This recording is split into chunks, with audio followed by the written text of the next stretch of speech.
verset 4. 4 à 10. On a vraiment besoin de changer tous ces micros-là. Titre, on va se débrouiller avec. Titre, chapitre 1, verset 4 à 10. Je lis la parole du Seigneur. Ensuite, nous lirons 1 Corinthiens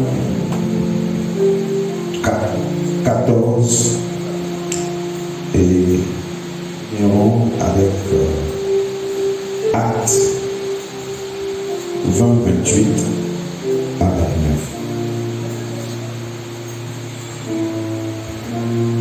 À titre, c'est l'apôtre Paul qui parle.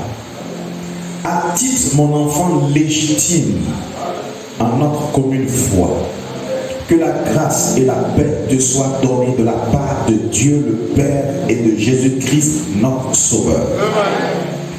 Je t'ai laissé en Crète afin que tu mettes en ordre ce qui reste à régler et que, selon mes instructions, tu établisses des anciens dans chaque ville.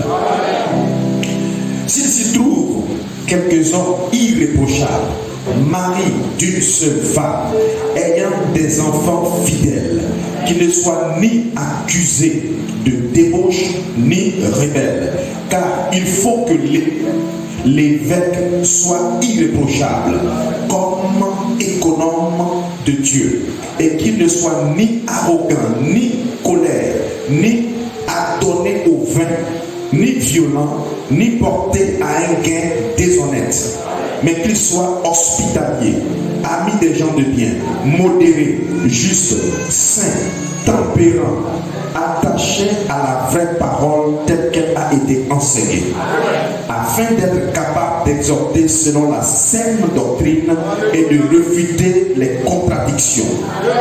Et il y a en effet surtout parmi les circoncis beaucoup de gens rebelles, de vains discoureurs et de séducteurs. Amen. Je continue la lecture dans 1 Corinthiens 14.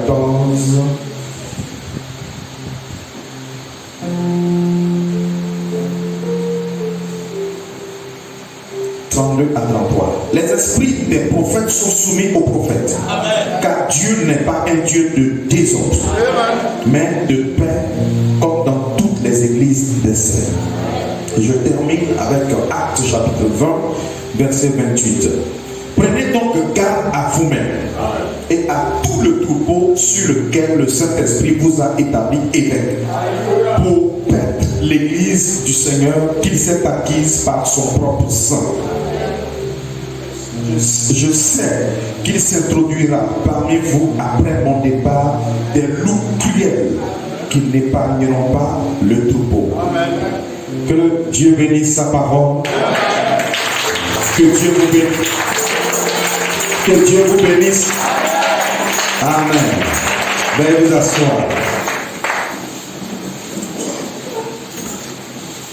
Alléluia. Alors, je ne sais pas combien de temps ce thème-là,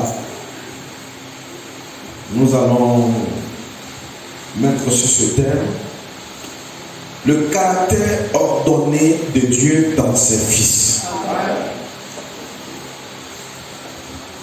Je veux vraiment que ce message-là entre.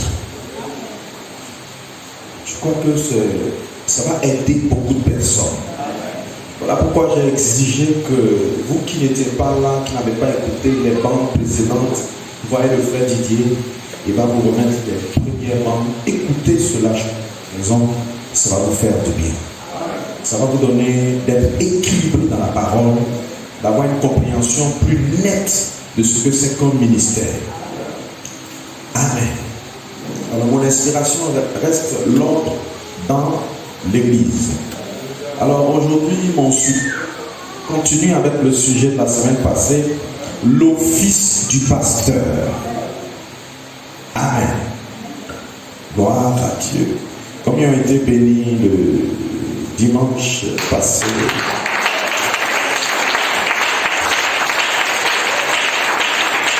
Alléluia. Alléluia. Amen. On va essayer de faire un récap pour ceux qui n'étaient pas là. Alors, nous vous avons dit que ce qui constitue une assemblée locale, ou on peut parler d'une assemblée locale, on a les laïcs, c'est-à-dire le peuple. Est-ce que quelqu'un dit Amen? Les gens qui croient un ministère. Et ensuite, on a le berger ou le pasteur ou l'évêque. Et ensuite, en troisième position, il y a les offices. Amen. Et dans une assemblée locale, nous sommes supposés avoir 6 offices principaux. Le premier office, c'est l'office du pasteur. Le second, l'office des diacres. Le troisième, l'office des administrateurs. Et ensuite, quatrième, l'office du trésorier. Cinquième, l'office du surintendant de l'école du dimanche. Et en sixième position, l'office musical. Je vous ai aussi dit qu'il y a d'autres offices. Amen. Et progressivement, nous aborderons cela. Amen. Gloire à Dieu. Amen. Alors, je vous ai dit, le mot pasteur vient du latin pastor, et qui signifie littéralement berger. Et le mot berger, selon le dictionnaire, c'est celui qui fait paître les troupeaux et qui en prend soin. C'est-à-dire qu'il ne donne pas seulement la nourriture, mais il prend soin. Donc le berger est supposé prendre soin de vos âmes. Un pasteur est un berger. Il prend soin du troupeau. Ce n'est pas quelqu'un qui vous visite de temps en temps, mais qui prend soin de vous, spirituellement parlant. Amen. Et c'est ce que le berger fait naturellement. Vous voyez que le pasteur fait aussi spirituellement. Parce que c'est la même fonction de berger. Et sur le plan naturel, je vous ai dit que le tout premier berger que nous avons eu, c'est Abel. Et nous l'avons lu dans Genèse chapitre 2. Abel fut le premier berger. Et Abel, en étant berger, il reflétait le type du véritable berger. Est-ce que quelqu'un peut dire Amen? Ça veut dire qu'il a été communiqué à Abel d'être ce que Christ lui-même est. Si vous le croyez, dites quelqu'un. Pour dire le véritable berger, c'est Dieu. Voilà pourquoi dans vos Bibles il est marqué l'Éternel est mon berger. Alléluia. Gloire à Dieu. Amen. Oh, combien croient que l'Éternel est son berger? Amen. On ne va pas revenir sur tout ce qu'on a dit la dernière fois. Donc c'est l'Éternel qui est ton berger. Amen. Maintenant, comment se fait-il, au lieu que l'Éternel lui-même soit là pour te diriger, prendre soin de toi, mais ce sont des hommes? Alors nous allons en arriver. Écoutez le Seigneur Jésus qui parle.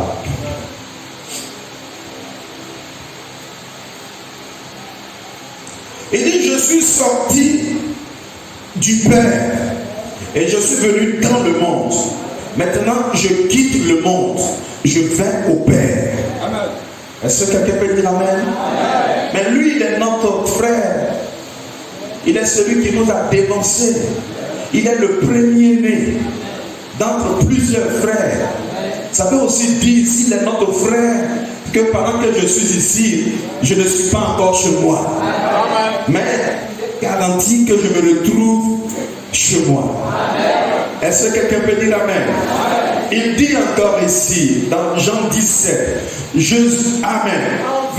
En vérité, je vous le dis, je suis la porte des brebis. En d'autres termes, Jésus te dit, si tu ne passes pas par lui, tu ne peux pas entrer dans la bergerie.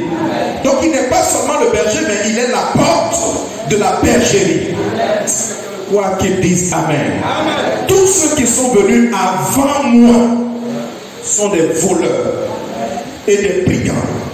Mais les brebis, amen, ne les ont point écoutés. Il y a quelque chose dans la brebis qui fait que elle n'écoute que son berger. Elle ne suit que son berger. Ah, je ne peux pas.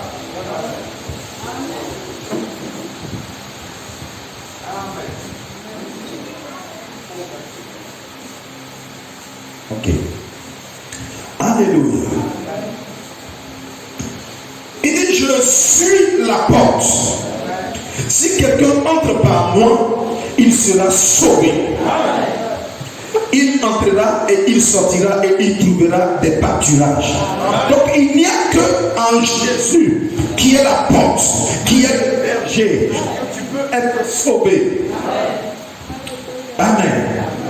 Il dit le voleur, lui, il ne vient que pour dérober, égorger, détruire. Moi je suis venu afin que les brebis aient la vie et qu'elles soient dans l'abondance.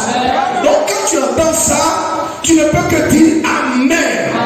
Parce que quelqu'un est venu pour que toi tu sois dans l'abondance. Donc ne te plaît pas à rester dans la dîme ou dans les manques.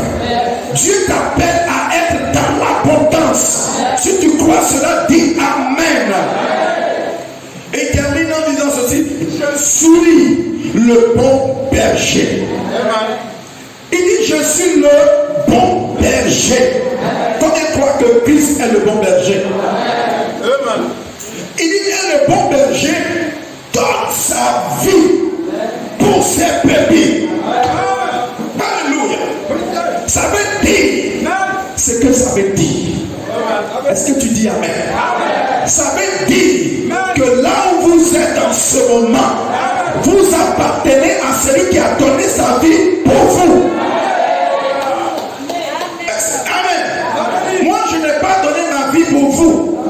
Branham n'a pas donné sa vie pour vous. Mais il y a quelqu'un qui a donné sa vie pour vous.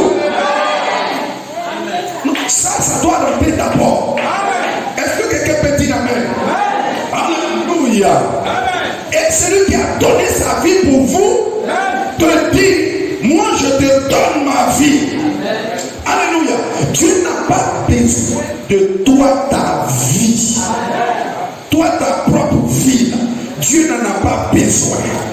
Amen. Il a besoin que tu aies sa vie. Et c'est pour que tu reçoives sa vie qu'il a donné sa vie pour toi. En d'autres termes, Dieu veut que tu lui ressembles.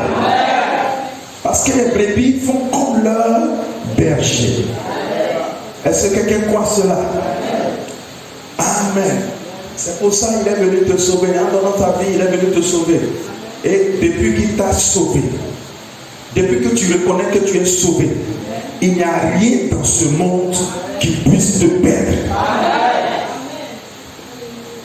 Est-ce que quelqu'un peut dire amen? Alors que personne ne te dise que tu es perdu, parce que tu es sauvé. Arrête d'écouter le diable qui te dit, oh non, tu ne vas pas y arriver, tu n'es pas sauvé. Le sang n'a plus de valeur. Le sang a de la valeur. Dis amen. Gloire à Dieu. Amen. Écoutez encore. Alléluia. Dans Matthieu chapitre 2, verset 6. Alléluia. C'est Jésus qui parle. Il dit, et toi, Bethléem, terre de Juda, tu n'es certes pas la moindre entre les principales villes de Juda, car de toi sortira un chef qui paîtra. Un chef qui paîtra. Et qui est-ce que nous avons vu sortir? C'était le Christ. Donc il est venu pour paître son peuple. Amen. Son peuple, c'est son peuple qui constitue le troupeau de Dieu. Le berger est aussi aussi un chef. Si vous le croyez, dites Amen. Il fait ce que Christ est supposé faire. Donc quand Christ établit dans l'église Dieu vivant des pasteurs, des bergers, ce sont des personnes qui sont là pour le représenter et pour faire ce que Christ lui-même est supposé faire. Est-ce que quelqu'un a dit Amen? Amen. Alléluia. Amen. Maintenant, écoutez ceci. Qui a établi la fonction de berger?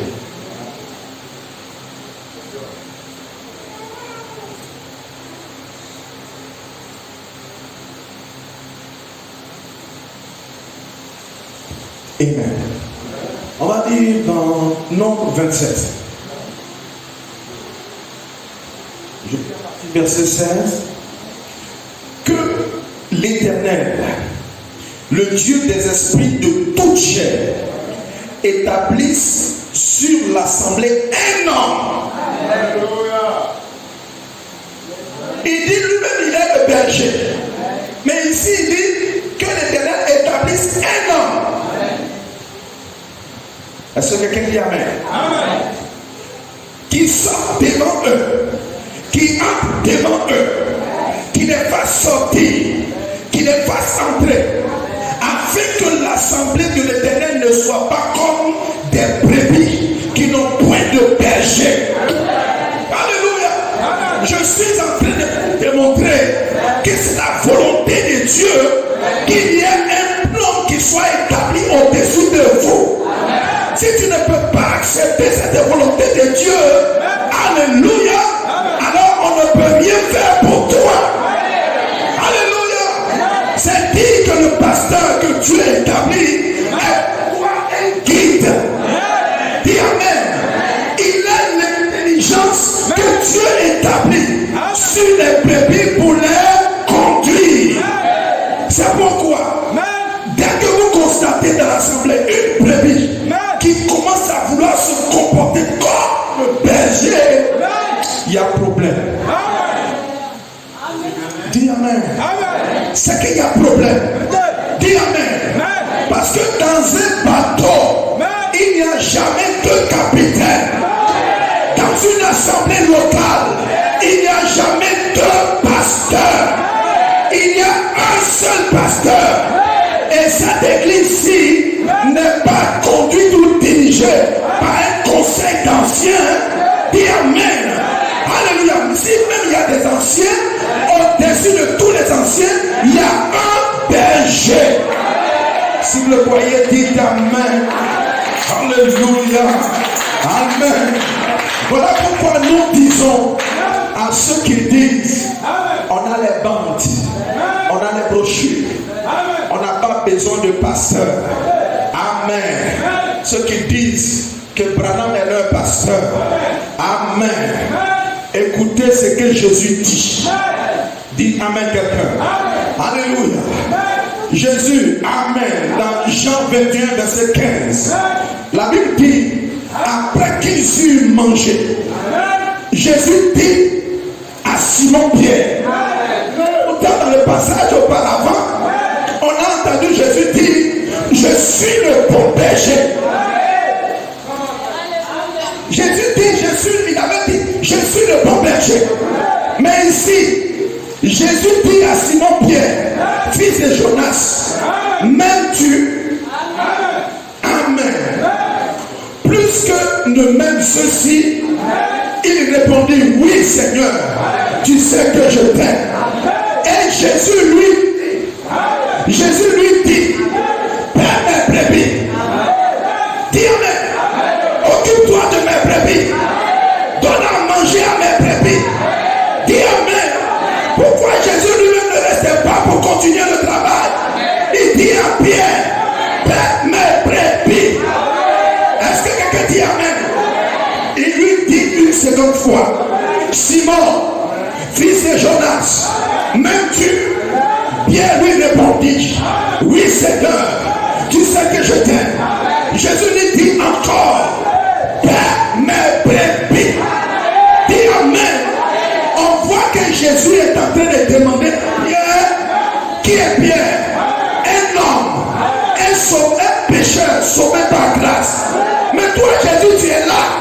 Mais pourquoi tu demandes à un sauveur, un pécheur sauvé par grâce, de s'occuper de tes brebis? Ça veut dire que ton pasteur doit être un homme. Alléluia. Oh yes, sir. Amen. Lui, le grand berger, il demande à un mortel d'être le berger de ses troupeaux. Dis Amen. Dis Amen quelqu'un. Frère, ça veut dire que tu dois aussi avoir un berger. Quelqu'un pour te paître. Quelqu'un pour s'occuper de toi spirituellement. Malheureusement, on voit les gens, quand ils arrivent, ils ont une très bonne relation avec le gynécologue, avec le médecin, avec ceci, cela. Mais pas de bonne relation avec le pasteur. Il y a un problème. Parce que eux, ils prennent soin de ta chair qui va tomber un jour dans la poussière. Mais le pasteur, il prend soin de ton âme. Est-ce que quelqu'un peut dire Amen? L'apôtre Paul va appuyer. Dis Amen. Il a, Éphésiens 4:11, il a donné les uns comme apôtres. Je veux que tu dises Amen. Les autres comme prophètes, les autres comme évangélistes, et les autres comme pasteurs. Dis Amen. Pour le perfectionnement, Amen, et docteur, pour le perfectionnement des saints en vue de l'œuvre du ministère et de l'éducation du corps. Donc vous ne pouvez pas renier la fonction de pasteur. C'est Dieu qui donne le don. Et j'ai même envie de te dire, si on veut entrer dans les profondeurs, on ne devient pas pasteur. Ce n'est pas parce que tu as échoué à l'école ou tu n'as pas un bon niveau, mais la chose est en toi depuis ta naissance. Mais c'est quand tu arrives dans une assemblée locale que la chose se développe. Tu viens sous le ministère d'un ancien, de quelqu'un qui a de l'expérience, jusqu'à ce que, Amen, le temps arrive que cette personne-là dise, l'heure pour toi d'aller dans les champs missionnaires est arrivée. Je t'ordonne comme pasteur. Mais aujourd'hui, les gens sont pressés. Dis Amen. Alléluia. Ils sont pressés. Quand ils voient pasteur, ils voient l'argent. Ils voient, Amen, un titre honorifique. Ils voient l'élévation. Dis Amen. Et le pasteur, ce n'est pas Amen, être là seulement et garder une barbe là. Amen. Et puis, ce n'est pas ça. Un pasteur, c'est un don divin qui est caché dans une peau de chair. Dis Amen. Et par ce don-là, Dieu prend soin de toi. Dis Amen. Dis Amen. J'ai envie de te dire, si tu cherches Dieu en dehors de ton pasteur, tu n'as pas de révélation.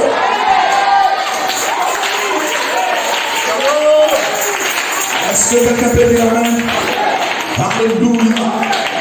Amen. La Bible confirme encore ce que je dis. Écoutons dans 1 Pierre 5:1.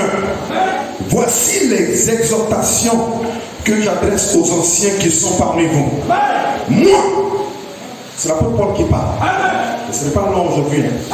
Moi, ancien comme eux, témoin des souffrances de Christ et participant de la gloire qui doit être manifestée, il leur dit, percez le troupeau de Dieu qui est sous votre garde. Ça veut dire quoi? Le troupeau là, ça ne nous appartient pas, mais ça appartient à quelqu'un. Et c'est ce quelqu'un là qui nous donne la charge. Dis Amen. Et il ajoute, dis Amen. Ne le faites pas avec contrainte. Faites-le volontairement, selon Dieu. Non pour un gain sordide, pas pour de l'argent. Amen. Ceux qui sont pasteurs pour de l'argent, parce qu'ils se disent, quand je serai pasteur, les brebis vont payer ça va pour moi, ils vont payer mon loyer, ils vont payer tout. Ce n'est pas ça. Dieu dit ce n'est pas ça. Dis Amen. Il dit de le faire avec dévouement. Dis Amen. Non comme dominant sur eux, sur ceux qui vous ont sont échus en partage, mais en étant les modèles du troupeau. Et il ajoute, il dit, et lorsque, c'est-à-dire que Pierre avait compris ce mystère. Il dit, et lorsque le souverain pasteur paraîtra, je veux que tu notes ça. 1 Pierre 5, 4. Et lorsque le souverain pasteur paraîtra, qui est le souverain pasteur? Dis Amen. C'est Christ, c'est Dieu, c'est Elohim, le souverain pasteur. Lorsqu'il paraîtra, vous obtiendrez la couronne incorruptible de gloire. En d'autres termes, qui nous récompense? Ce n'est pas vous qui nous récompensez. Je ne suis pas là à cause de ton argent. Je suis là parce qu'il y a une couronne qui m'a été promise. Si vous le croyez, dites Amen. Alléluia. Gloire. Dis Amen. Ça veut dire, et je veux que ça rentre. Ça veut dire, le troupeau que vous êtes ici, vous ne m'appartenez pas. Vous appartenez à Dieu. Vous appartenez au grand berger. Dis Amen. Alléluia. Mais vous êtes ici et vous croyez que le grand berger a établi un homme. Dis Amen. Donc Dieu devient berger à travers le ministère d'un homme. Quand je vois cet homme, je vois Dieu. Je crois en lui comme je crois en Dieu. Dis Amen. C'est là que le degré de ta foi doit arriver. Aussi longtemps que tu ne crois pas dans le ministère comme étant Dieu, frère, madame, le ministère ne peut rien faire pour toi.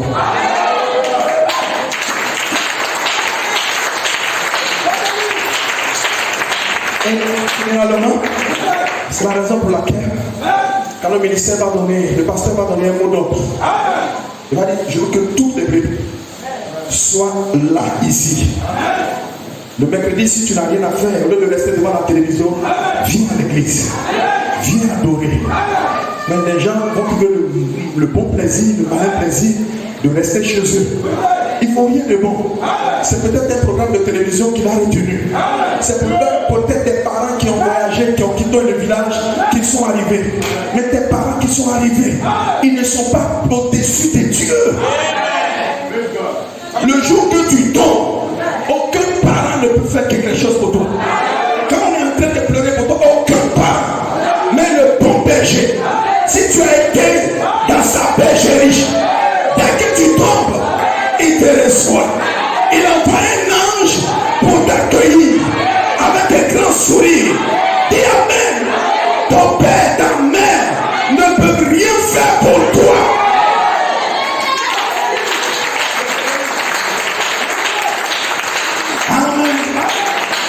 Toutes sortes de biens qu'un homme serait capable de faire pour toi, c'est passager. L'homme aujourd'hui, ne placez pas confiance dans ces hommes. Je veux que tu dises Amen. Placez votre confiance en l'Éternel. Dis Amen. Donc moi-même quand je viens ici, je crois que l'Éternel est dans ces lieux et qu'il se fait représenter par un homme.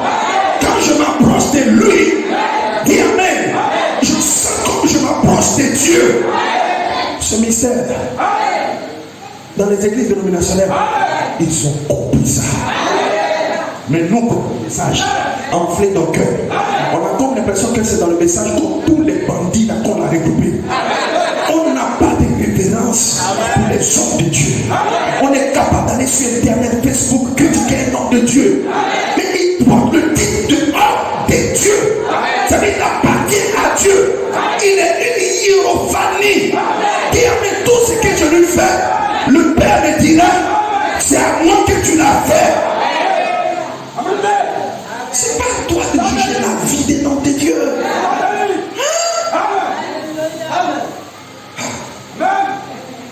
Je vous cite cite l'exemple. Je crois que je vous ai cité cet exemple.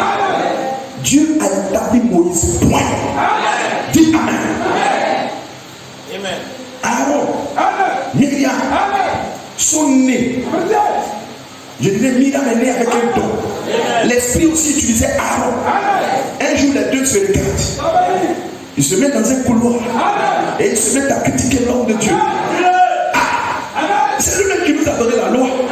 Il a dit aucun juif ne doit prendre une femme étrangère.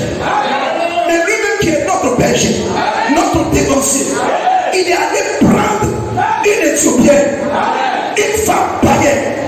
Et les gens ils se moquaient, ils critiquaient, ils disaient qu'il est l'homme de Dieu. Qu'est-ce qui s'est passé? Celui qui l'a établi, dis Amen. Le berger des bergers, le grand berger, dis Amen. Le bon berger est descendu. Il dit Moïse, convoque Aaron et Myriam de leur parler. Dis Amen. Il dit quand bien même il y a des hommes de Dieu au milieu de vous, ce n'est pas des songes et des visions. Mais avec Moïse, il n'est pas comme ça. Je lui parle bouche à bouche. C'est mon serviteur. Et parce que vous avez parlé, vous bien l'avez critiqué, vous serez frappé de malédiction. C'est comme ça que Myriam et Aaron ont été frappés de lèpre. Dis Amen. Alléluia. Tu as de la lèpre. Si tu parles en mal de ton pasteur, tu as de la lèpre. Dis Amen. Tu es malade.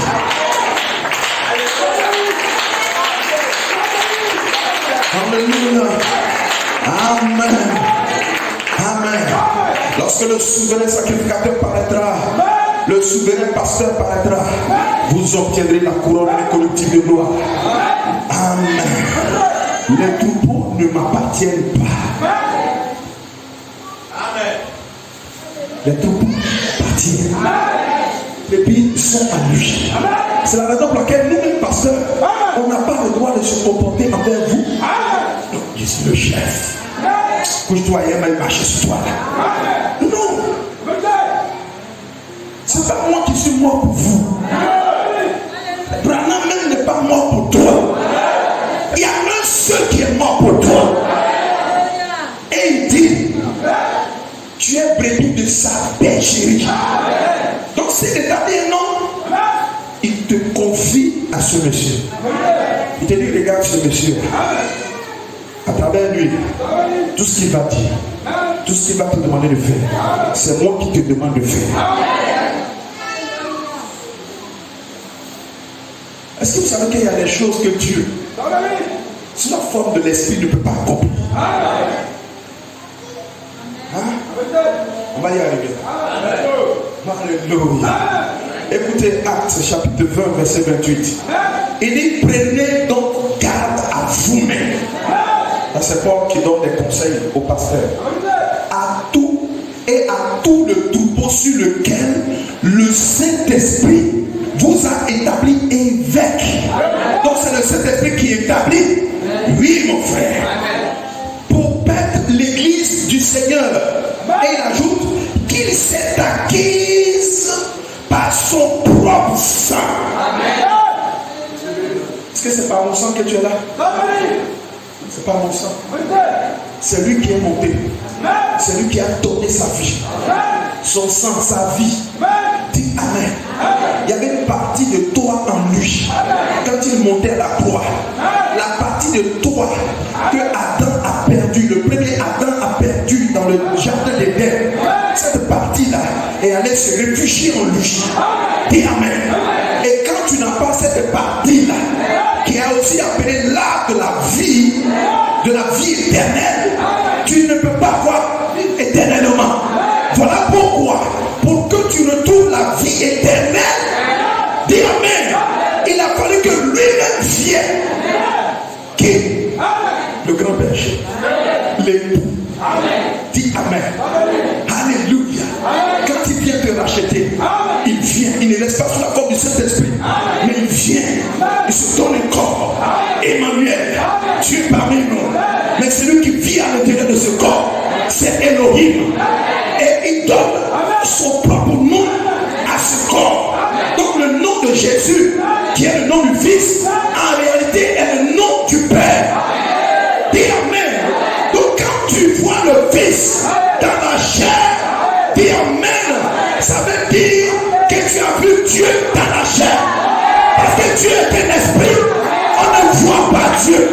Le seul moyen pour toi de voir Dieu, c'est qu'il faut que Dieu se manifeste dans un corps humain. Si vous le croyez, dites Amen.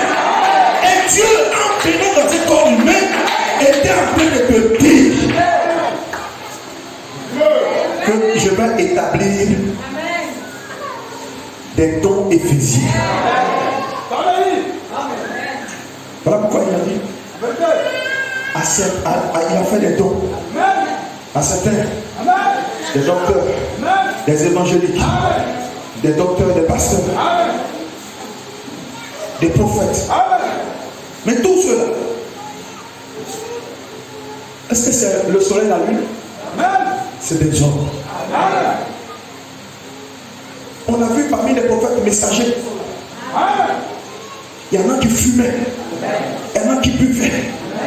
Dis Amen. Mais ce n'est pas toi ton problème. Dis Amen. C'est le problème de celui qui l'a établi. Quand je prends John Wesley, sa femme le dit par les oreilles. Toi, sors ici. Elle est féminine. Quand vous lisez son histoire, Amen. Alors là, est-ce que c'est un nom de Dieu? Il ne faut pas regarder au-delà du voile. Il faut regarder sa femme qui tire son oreille. Il y en a parmi eux, la majeure partie parmi eux, ils ont baptisé tous dans les types de Père, Fils, Saint-Esprit, tous eux. Je crois même qu'au temps de John Wesley, les gens baptisaient dans les types de Père, Fils, Saint-Esprit. Il n'y a que lorsque le dernier messager est venu, le 7e est venu, que la parole a été restaurée dans sa plénitude. C'est que vous avez dit Amen. Voilà pourquoi nous pouvons dire, nous pouvons scander aux yeux du monde que nous ne sommes pas n'importe qui. Dis Amen. Ce qui est en toi, qui t'a donné de croire le messager du 7e âge, c'est le dis Amen. C'est quelque chose de précieux. Dis Amen. Parce qu'aucun Écriture, le message n'est pas venu pour les Écritures. Le message est venu pour les croyants. Dis Amen. Église de Dieu, il y a quelque chose en toi.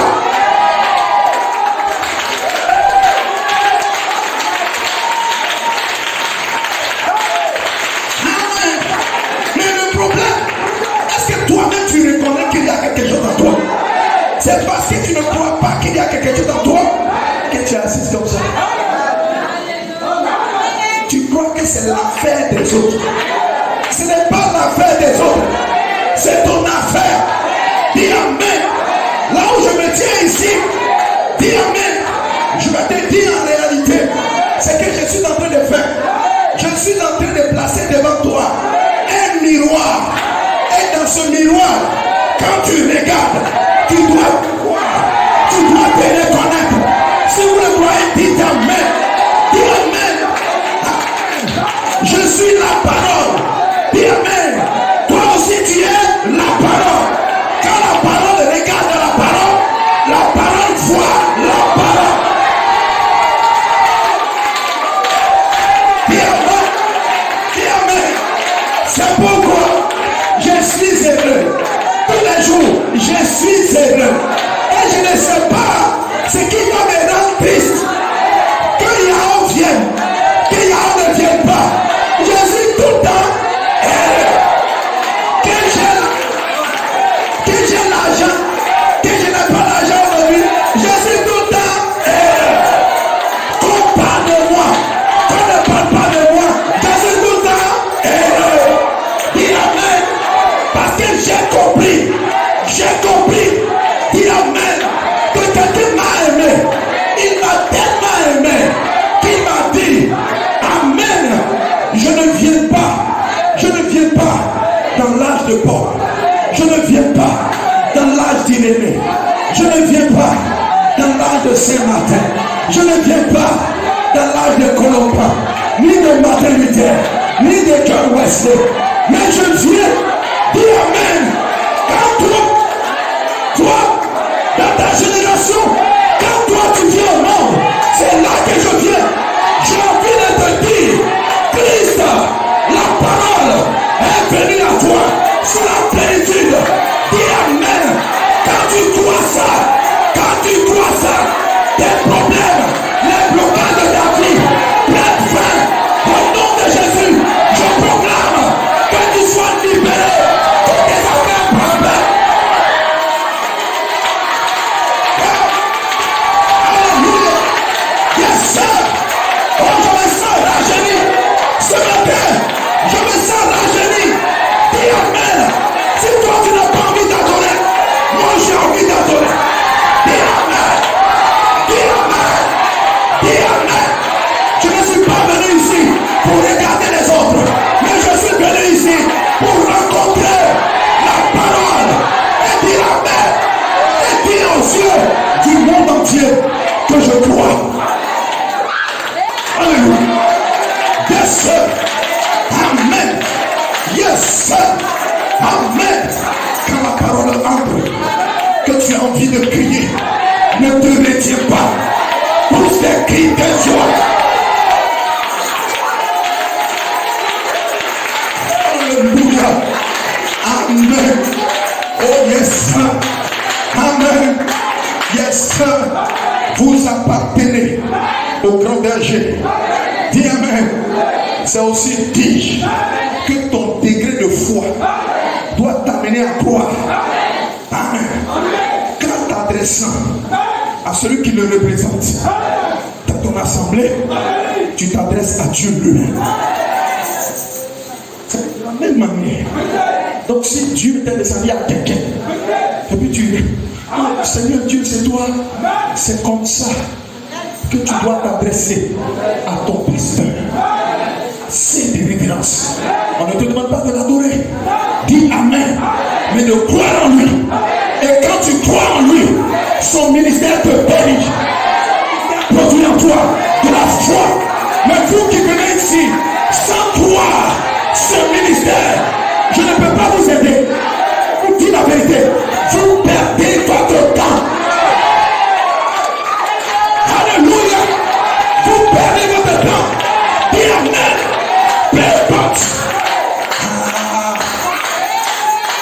Je ne voudrais pas que tu manques la réunion prochaine. Parce que je vais déposer des choses. Dis Amen.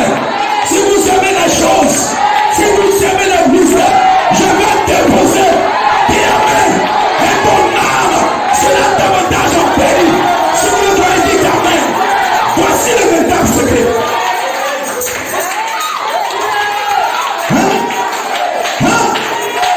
Dans le message, on trouve des bandits, des rebelles, dis à un dénominationnel que ton prophète est en train de passer là. C'est lui-même qui arrête sa voiture. Même si c'est une 4x4 de dernière génération, il arrête, il descend, il donne des clés à quelqu'un. Il court au homme de Dieu. Homme de Dieu, dis Amen. Mais dans le message, quand on te voit, c'est là où on cherche notre raccourci pour brancher, pour tourner, pour dire, dis Amen, dis Amen. Tu n'es pas heureux de rencontrer Dieu parce que tu vis mal. Dis Amen. Alléluia. Dis Amen. Oh yes sir.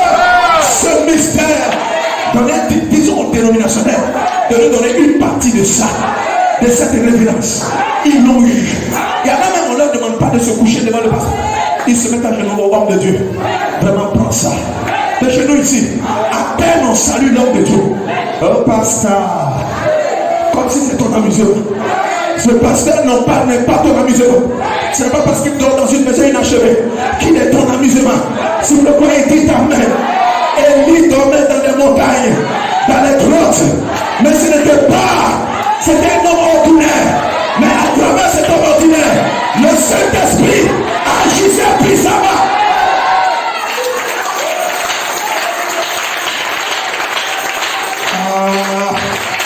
Amen. Gloire à Dieu. Est-ce que tu dis Amen? Est-ce que ta foi peut arriver là? Dis Amen. 2021, plénitude de bénédiction. Si vous le croyez, dites Amen. 2021, je possède. Dis Amen. Mais avant de posséder, obéis à ce que tu as dit. Respecte ton pasteur. Respecte le ministère. Si quelqu'un arrive chez toi, dès qu'il commence à parler en mal de ton ministère, dis sors. Sors. Dis Amen. Dis Amen. Cela dépend de ce que chacun voit. C'est dans ce ministère que je suis entré. Et aujourd'hui, je ne frappe plus ma femme. C'est dans ce ministère que je suis entré. Et aujourd'hui, je ne dis plus à ma femme, va chez tes parents. C'est dans ce ministère que je suis entré. Et ma vie a totalement changé.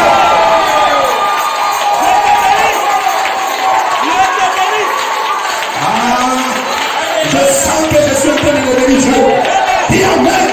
Vous ne voyez pas le rayonnement sur mon visage. Ce matin, je n'ai pas de fatigue. Dis Amen. Ce matin, je prie que toutes les maladies qui sont dans ton corps disparaissent. Au nom de Jésus. Ce matin, je prie que tu aies de position. Au nom de Jésus. Ce matin, je prie que tes affaires démarrent. Alléluia. Gloire. Amen. Amen. Que son nom soit béni. Amen. Oh yes. Amen. Maintenant, pourquoi Dieu place-t-il un berger dans l'assemblée pour veiller sur le troupeau? Le troupeau qui s'est acquis par son propre sang. Pourquoi il place un berger? Question publique. Réponse publique. Il donne la réponse. Il dit, je sais qu'il s'introduira parmi vous après mon départ des loups cruels qui n'épargneront pas le troupeau et qu'il s'élèvera du milieu de vous des hommes qui enseigneront des choses pernicieuses pour entraîner les disciples après eux. Frère, voilà la réponse du Saint-Esprit. Et nous savons que lorsqu'un loup s'introduit dans une bergerie, c'est pas seulement pour dire oh, shalom bien-aimé, shalom bien-aimé.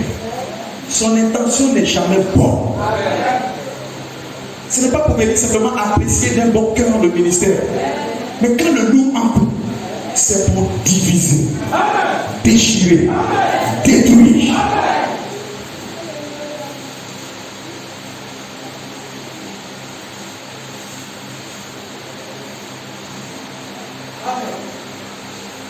Donc vous remarquez mes frères, est-ce que quand Dieu dit que vous êtes brebis, vous êtes brebis, mouton, bébé,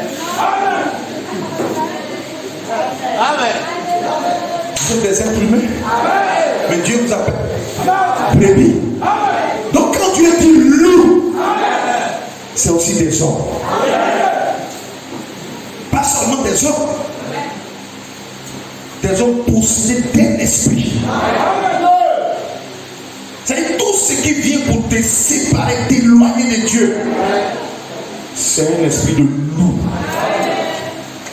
Tout ce qui vient pour nuire à l'évolution, à l'avancement d'un ministère, c'est un démon de loup. Est-ce que quelqu'un peut dire Amen?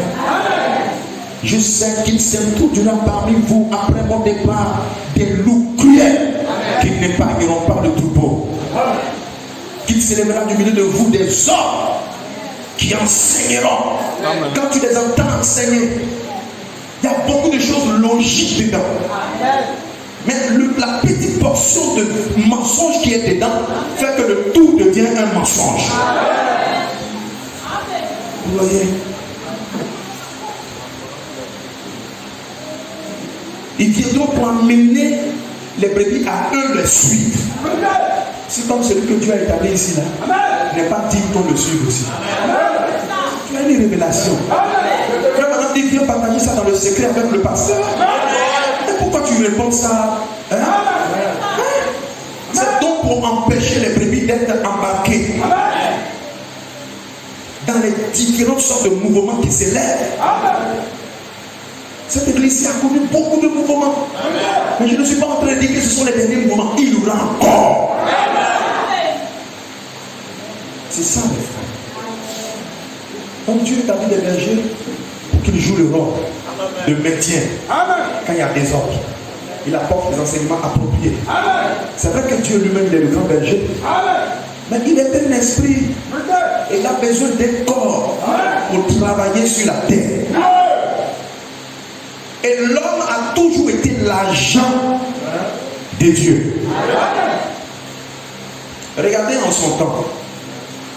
Quand Dieu dit dans Exode chapitre 6, versets 5 à 6, il dit: j'ai entendu les gémissements des enfants d'Israël. C'est Dieu qui parle. Que les Égyptiens tiennent dans la servitude, dans l'esclavage. Et je me suis souvenu de mon alliance. C'est pourquoi, dis aux enfants d'Israël: je suis l'Éternel. Je vous affranchirai des travaux dont vous chargent les Égyptiens. En d'autres termes, moi, Dieu, je viens pour vous délivrer. Je vous délivrerai de leur servitude. Je vous sauverai à bras étendus et par grand jugement. Mais quelqu'un qui est charnel, quand il va entendre ça, il dit: restez tranquille. Dieu dit lui-même, il va venir. Et puis on est là, on observe. Dieu dit lui-même, il va venir. Attendons seulement. C'est ce qui s'est passé au temps de Moïse.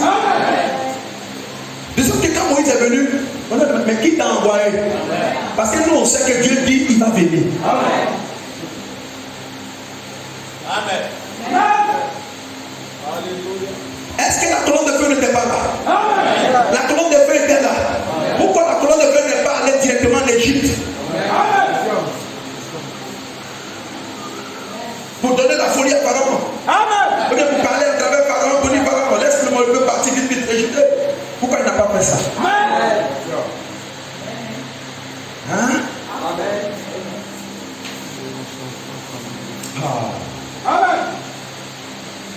Quand la période de l'accomplissement de cette promesse est arrivée, on n'a pas vu la colonne de feu se rendre en Égypte. Mais on a vu la colonne de feu descendre sur une montagne. Donnez rendez-vous à un homme appelé Moïse. Et quand il disait: Moïse, j'ai entendu le cri de mon peuple, je suis descendu. Moïse, je t'envoie, va libérer mon peuple. Regardez tout le raisonnement que Moïse a donné. Au départ, l'homme Moïse n'avait rien compris. Quand Dieu dit: je t'envoie, ça veut dire que Dieu, le Saint-Esprit, se voile en toi. Donc, amen. C'est pourquoi, alléluia, quand Moïse allait, quand il marchait, frère Banani, c'était Dieu qui allait. C'est-à-dire Dieu voit dans un corps qui allait. Est-ce que quelqu'un peut dire amen? En regardant Moïse, alléluia, c'était Dieu allant sous la forme d'un homme. Dis amen. Pour t'amener aussi à comprendre qu'un pasteur n'est rien d'autre que Dieu sous la forme d'un homme. Dis amen. Exerçant les fonctions du grand berger. Donc si tu veux avoir un pasteur, qu'est-ce que je dois faire? Oh non, je veux un homme parfait. Un homme qui n'a pas d'erreur.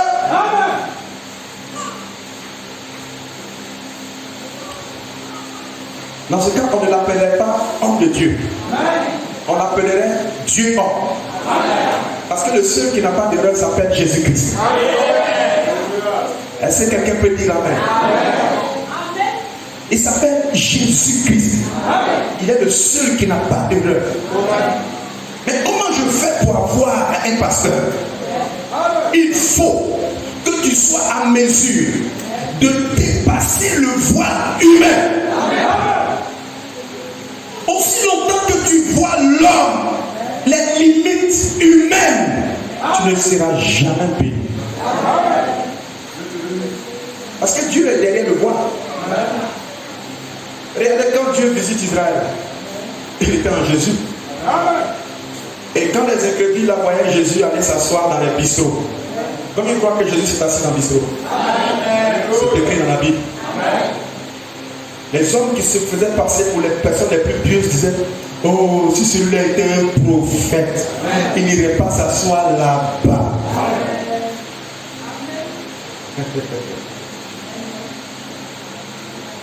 Quand Jésus se laisse approcher par une femme prostituée de mauvaise vie, une autre voix s'élève. Si celui-là était un homme de Dieu, il ne laisserait même pas cette femme-là le toucher. Mais à chaque fois, Jésus, la parole, avait une réponse au peuple. Quand il était dans le bistrot, il dit: ce ne sont pas les hommes bien portants qui ont besoin de docteurs. Ce sont ceux qui sont malades qui ont besoin de docteurs. C'est pourquoi je descends parmi les malades. Dis Amen. Pour que les malades puissent profiter de ma science. Dis Amen quelqu'un. Alléluia.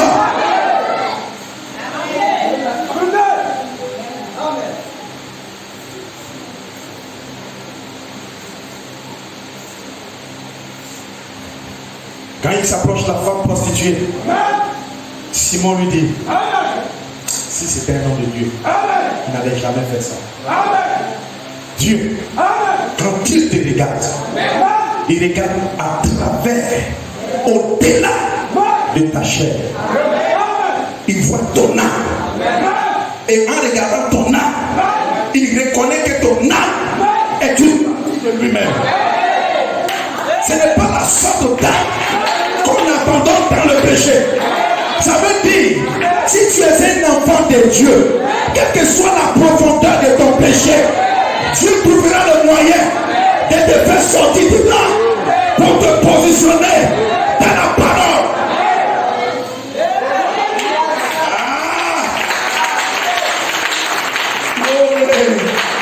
Amen.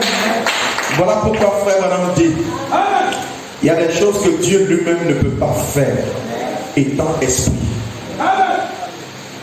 Dieu pour te sauver, il ne pourra pas te sauver en tant qu'esprit. Selon la loi divine, il devait devenir toi ton parent. Il devait devenir ton parent.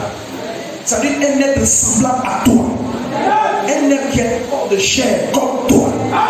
Dieu, Amen. Quand il a créé les êtres humains, Amen. Il fallait que lui-même vienne goûter la tentation, les épreuves et tout ça, mais étant dans une chair qui est faite comme toi et moi. Voilà pourquoi il s'est donné un corps. Et il a placé ce corps-là dans le sein de Marie. Et comme ça devait être le corps de Dieu, il n'a pas permis que ce soit par un rapport sexuel. Dis Amen. Parce que le rapport sexuel, c'est un homme qui va venir coucher avec un autre homme. Donc il y a le péché dans l'homme. Parce que tout homme a péché. Ils sont nés dans le péché, dans l'iniquité. Donc lui-même, il a parlé la parole. Il a parlé pour qu'un corps semblable, un corps mortel, un corps qui peut mourir, semblable à toi, ton corps, et à mon corps. À la seule différence que dans ce corps-là, il n'y avait pas de péché. C'est comme ça qu'il est venu. Est-ce que quelqu'un dit Amen? Alléluia. Mais quand il a préparé son corps, pendant que ce corps avait déjà 12 ans, on l'appelait Amen. Il était déjà Dieu. Parce que tout ce qui est lié à Dieu est Dieu. Est-ce que quelqu'un peut dire Amen? Voilà pourquoi les mages ont eu la révélation de se prosterner devant ce corps quand ce corps-là était déjà bébé. Dieu n'était pas encore rentré, Elohim n'était pas encore rentré dans ce corps. Dis Amen. Mais c'était le corps de Dieu. Dis Amen. Dans les veines de Dieu, c'était le sang de Dieu, pas le sang d'un homme. Marie n'a rien à voir dans cette affaire. Elle a seulement été la mère porteuse. Si vous le croyez, dites Amen. Mais le corps qui est sorti là, qui a fait un peu de menuiserie, menuiserie. Dieu a fait la charpenterie. Dis Amen. Dieu a été envoyé par sa maman, par maman. Et Jésus va m'acheter qu'une magie.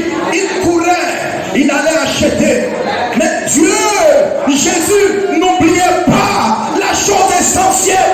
C'est la raison pour laquelle, quand il avait l'opportunité de s'asseoir avec les anciens, il leur démontré, dit Amen, il leur démontré la parole, il est confondé avec les mystères. Dis Amen, quelqu'un. Dis Amen. Jusqu'à ce que, quand il a eu 30 ans, dis Amen, Dieu lui-même, Elohim, Alléluia, a dit que c'est l'heure. Il dit c'est l'heure. Dis Amen. Pendant que Jésus venait juste d'être baptisé, quand il sort du Jourdain, la voix crie, celui-ci est mon fils bien-aimé, en qui moi Elohim, moi la plénitude de la divinité, je me plais de demeurer. Dis Amen. C'est en ce moment-là que Elohim est descendu dans sa plénitude. Et tous les êtres humains qui étaient sur la terre devaient seulement comprendre que le Dieu qu'on n'a jamais vu, le Dieu que les prophètes ont prêché, le Dieu qui a créé les cieux et la terre, qui a créé le ciel, dit Amen, les poissons, les arbres, ce Dieu-là était là sur la terre. Mais quand les gens ont l'habitude, amen, de mal se comporter envers les envoyés de Dieu, ils ne l'ont pas reçu. Et Jésus aussi ne leur a pas dit, c'est moi Dieu.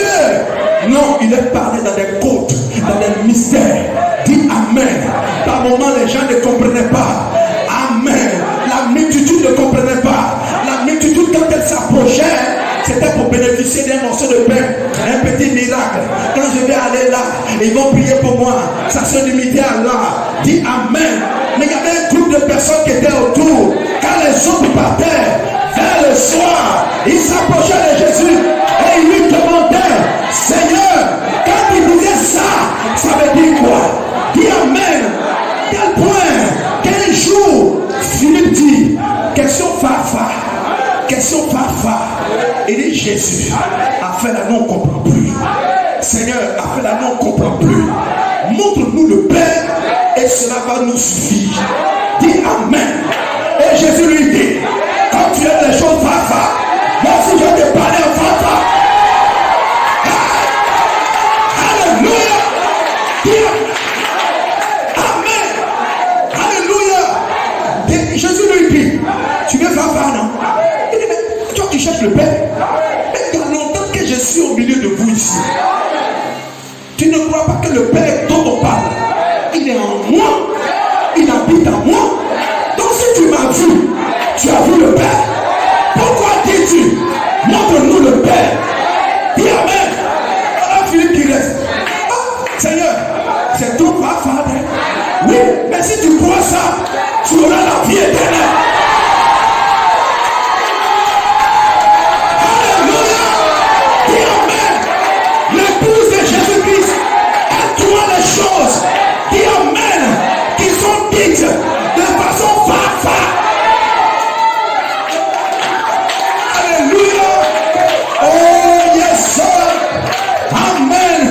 Celui qui m'a vu a vu le Père. Dis Amen. Et parce qu'il était dans un corps de chair, comme toi et moi. Alors le monsieur, il est là. Il avait des faiblesses aussi. Des faiblesses d'un être humain. Il faisait quoi? On dit Dieu ne dort pas, mais lui il dort. Dieu ne pleure pas, mais lui il pleure. Dieu n'a pas faim, mais lui il a faim.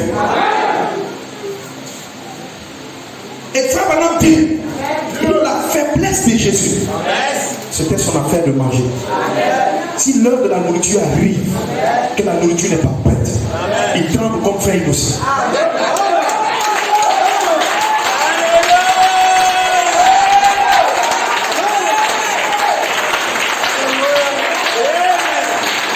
tel point que un jour Jésus sort du temple. Après avoir fini de faire tout ce qu'il devait faire, il regarde un arbre, un figuier. Il cherche fruit sur le figuier. Il regarde en haut, toutes les fleurs. Aïe. Il n'y a même pas un fleur. Amen. Sur le champ. Il dit figuier, sois maudit.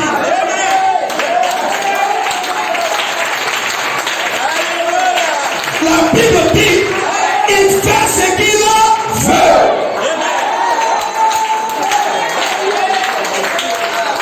Dis amen.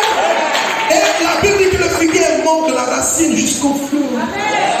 Il monte. Il a continué son chemin. Ce même Jésus que tu voyais là, quand il finissait de faire le show avec ses disciples, dis amen quelqu'un. La Bible dit qu'il se couchait. Son disciple qu'il aimait le plus, qui est Jean, mettait sa tête sur sa poitrine. Et les deux jouent ensemble. Dis amen.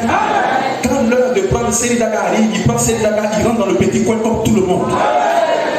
Voilà pourquoi la Bible dit qu'il était réellement un homme. Donc si toi tu ne crois pas un homme, tu ne peux jamais voir Dieu. Parce que quand Dieu voudra venir vers toi, il viendra toujours à travers un intermédiaire. Dis amen. Si Dieu n'avait pas voulu d'intermédiaire, il aurait pu rester dans son coin. Et puis il dit, soleil, comme toi tu n'as jamais prêché là, un péché, il faut leur prêcher l'évangile. Puis le soleil commence à prêcher. Jean 4, verset 30. Et derrière pas dit Jean, parce que Jean là s'est sorti de la patrouille des hommes. Ou toi, lune, comme toi tu n'as jamais prêché là, viens prêcher l'évangile. C'est ce qu'il avait fait. Et puis le soir, quand la lune sort, nous tous on va, puis on écoute, on est connecté avec des micros spéciaux. On filme là. Et puis on écoute, la lune nous parle. Quand la lune finit de parler, on dit Amen. Mais ce n'est pas la manière de faire de Dieu.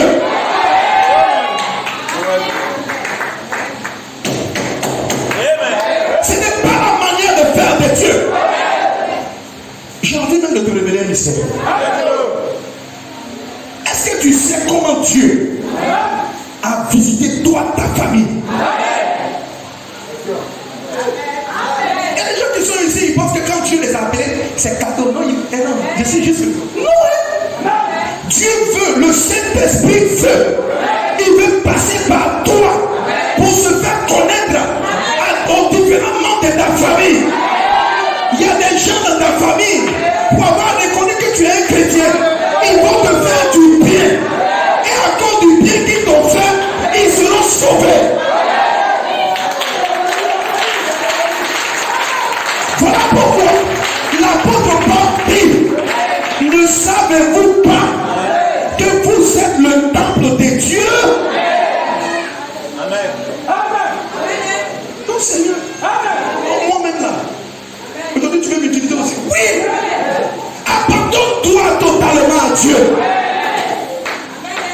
Voilà pourquoi quand vous êtes là, tu triches. Tu fais cache-cache avec Dieu. Je dis, tiens, demain tu n'es pas dedans. Oh non, quand j'ai allé. Il y a des gens même qui préparent des discours avant.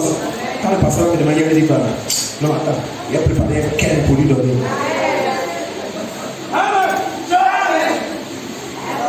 Le pasteur ne voit pas.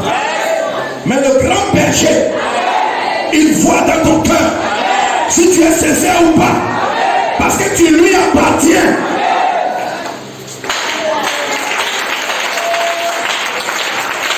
Alors je veux profiter pour parler aux jeunes frères. En ce moment, il y a beaucoup de jeunes frères qui sont en train de bouger. Il y a d'autres qui commencent à s'asseoir.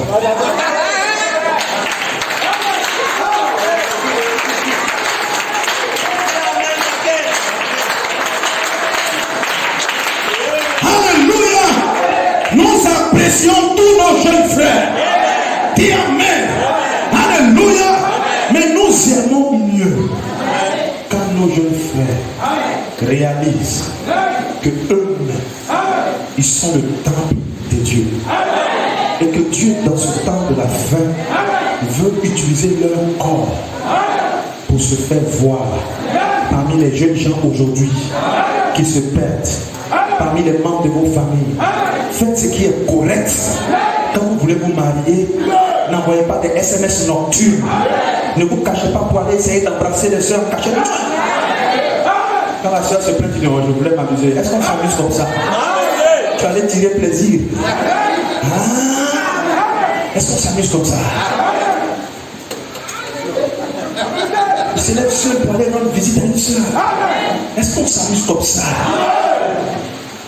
Frère, le jour que tu te retrouves seul, la soeur est seule. Si c'est la femme que tu as, il faut trouver une opportunité pour sortir. Parce que tu n'es pas. Après tout, on est encore dans ça.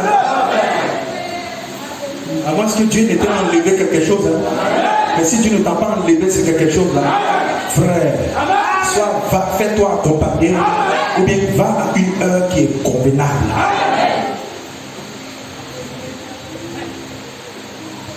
Nous voulons que tous les frères ici là, se marient. Et tous les frères ici vont se marier. Et vous les sœurs, c'est aux sœurs que je veux parler. Vous qui occasionnez ça, vous qui encouragez ça, il y a des secrets entre toi et un frère et le pasteur n'est pas au courant. Tu es dans le désordre. Tu es une sœur déchue. Et quand c'est comme ça, nous on te regarde. Ton dossier ne monte jamais sur notre table. Fais ce que tu as envie de faire. Cache-toi. Quand tu seras fatigué de te cacher, tu seras transparent. Je leur dis, pasteur, je suis arrivé, je suis fatigué, je veux maintenant me marier. C'est à ce moment où on va prendre ton dossier et on va considérer ça étape par étape. Est-ce que tu remplis les critères? Est-ce que tu fais ceci? Est-ce que tu fais... Mais si tu veux te cacher, cache-toi. Nous aussi on fait comme on ne voit pas. Il y a des gens, on a interdit d'envoyer SMS et WhatsApp, mais ils continuent toujours de s'appeler. Maintenant, le système c'est quoi? Quand ils s'appellent, ils s'effacent maintenant les messages. Comme papa est trop, le vieux père est trop, ils s'effacent les messages. Tu es passé pour toi. Moi aussi, tu es passé pour moi.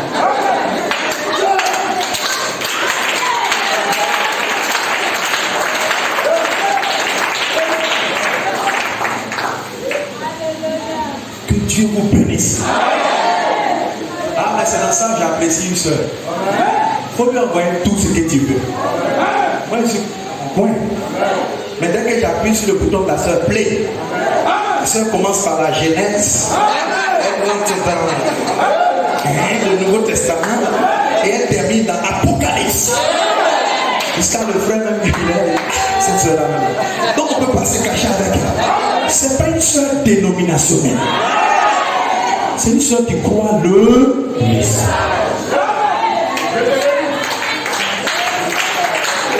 Donnez la connaissance de cette précieuse sœur.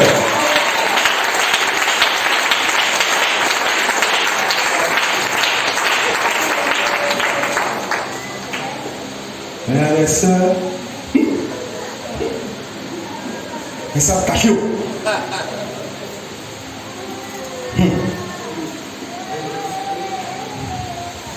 Dieu ne ment pas. Il ne ment jamais. Oh, Dieu ne ment pas. Il ne ment jamais. Alléluia. Et je vais. Il est quelle heure? Il est quelle heure? 11h combien? 21. Amen. On se tient debout. Amen.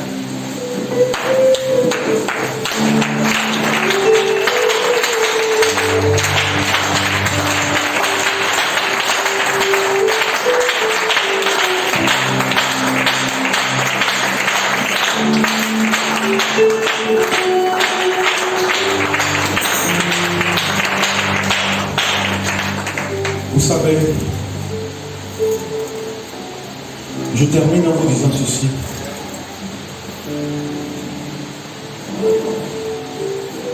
De la même manière que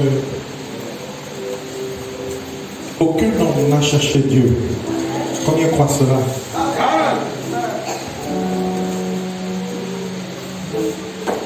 Aucun homme ne cherche son pasteur.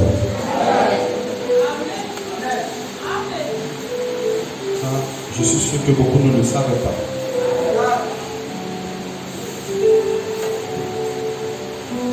Qui vous donne un berger?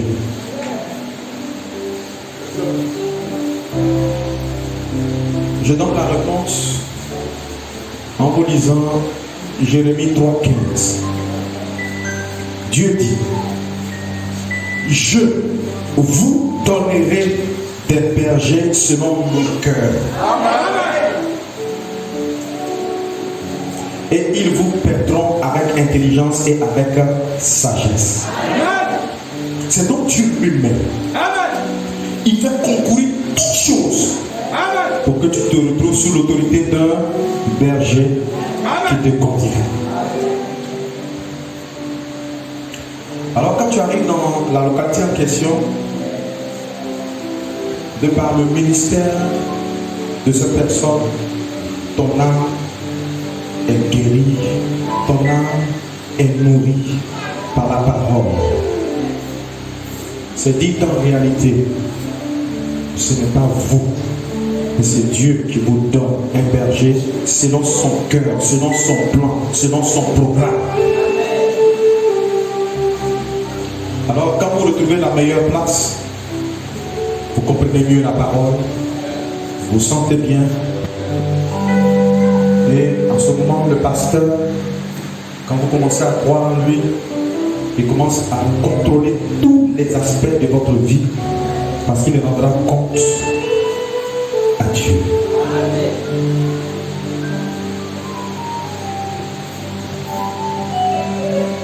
Alors, que le Seigneur vous bénisse.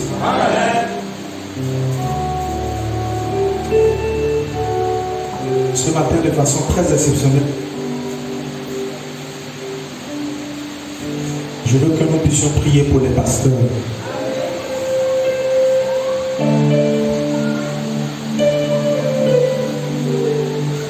Parce que celui à qui tout le monde explique ses problèmes, mais il n'a parfois personne à qui expliquer les siens. Votre pasteur, celui qui les relève les autres quand ils tombent, mais quand on enfonce, quand ils trébuchent. Celui qui aide les autres à revenir de leurs erreurs, mais qui lui n'a pas droit à l'erreur. Celui qui pardonne tout ce qu'on lui fait, tout ce qu'on lui dit, mais qui parfois à qui on ne pardonne jamais une parole ou un acte. Celui qui prie pour tout le monde, pour qui parfois personne ne prie réellement. Celui de qui tout le monde se permet de critiquer.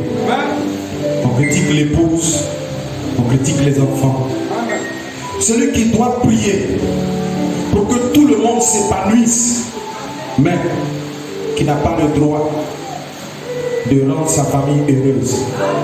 Sinon, on estime qu'il escroque l'argent des fidèles. Finalement,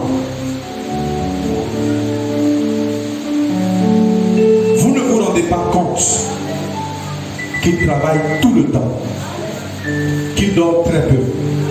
Il porte le fardeau de votre âme, le poids de la responsabilité de votre vie, et qu'il est sans cesse en train de se soucier de vos problèmes. Prie pour que vous viviez une vie heureuse et paisible. Il a du monde autour de lui, mais pourtant, en vérité, il est seul. Parfois, il débrie sous vos yeux, sans que vous ne vous en aperceviez. Il ne peut plus vivre une vie simple. On attend de lui constamment qu'il soit un modèle quand il parle, quand il marche, quand il s'habille. Tout le monde estime que Dieu prend soin de lui. Alors, personne ne s'en occupe. Vous ne vous êtes peut-être pas rendu compte que celui qui vous enseigne l'évangile tous les dimanches est un être humain. Voilà pourquoi, mes frères, pendant que nous fermons nos yeux, nous allons prier pour notre pasteur.